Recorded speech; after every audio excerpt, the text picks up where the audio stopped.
Extract Roman 3 by Charles Lamb. This morning, May 2, 1662, having first broken my fast upon eggs and cooling salads, mellows, watercresses, those herbs, according to Villanavus his prescription, who disallows the use of meat in a morning as gross, fat, habitant, feral, altogether fitter for wild beasts than men, he contracommendeth this herb diet for gentle, humane, active, conducing to contemplation in most men.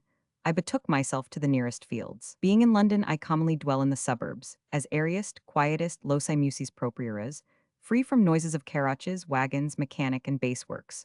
Workshops also sights, pageants, spectacles of outlandish birds, fishes, crocodiles, Indians, mermaids, ad quarrels, fightings, wranglings of the common sort, plebs, the rabble, duellos with fists, proper to this island, at which the stilettoed and secrete Italian laughs. Withdrawing myself from these buzzing and illiterate vanities, with a bezo las manos to the city, I begin to inhale, draw in, snuff up, as horses dilates naribus snort the fresh airs, with exceeding great delight, when suddenly there crosses me a procession sad, heavy, dolorous, tristful, melancholic, able to change mirth into dolor, and overcast a clearer atmosphere than possibly the neighborhoods of so great a city can afford. An old man, a poor man, deceased, is borne on men's shoulders to a poor burial, without solemnities of hearse, mourners, plumes, moot person, those personate actors that will weep if ye skew them a piece of silver.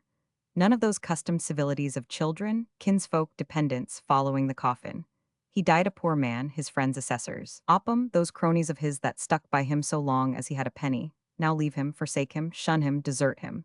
They think it much to follow his putrid and stinking carcass to the grave.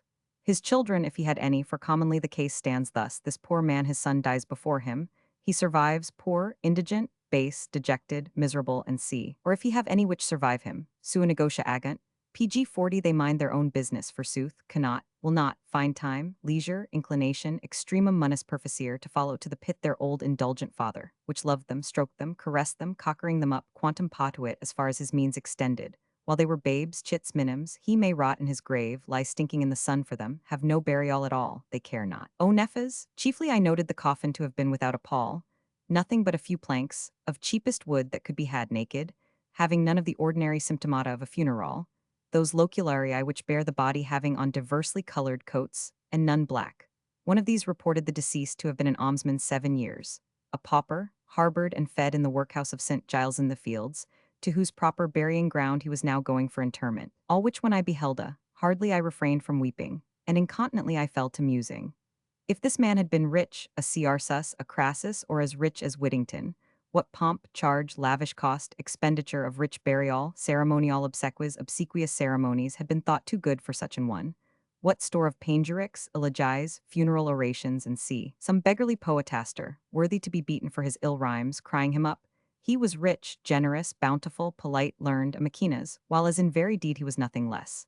What weeping, sighing, sorrowing, honing, complaining, kinsmen, friends, relatives, 40th cousins, poor relatives, lamenting for the deceased, hypocritical airs, sobbing, striking their breasts, they care not if he had died a year ago. So, many clients, dependents, flatterers, parasites, cunning nathos, tramping on foot after the hearse, all their care is, who shall stand fairest with the successor.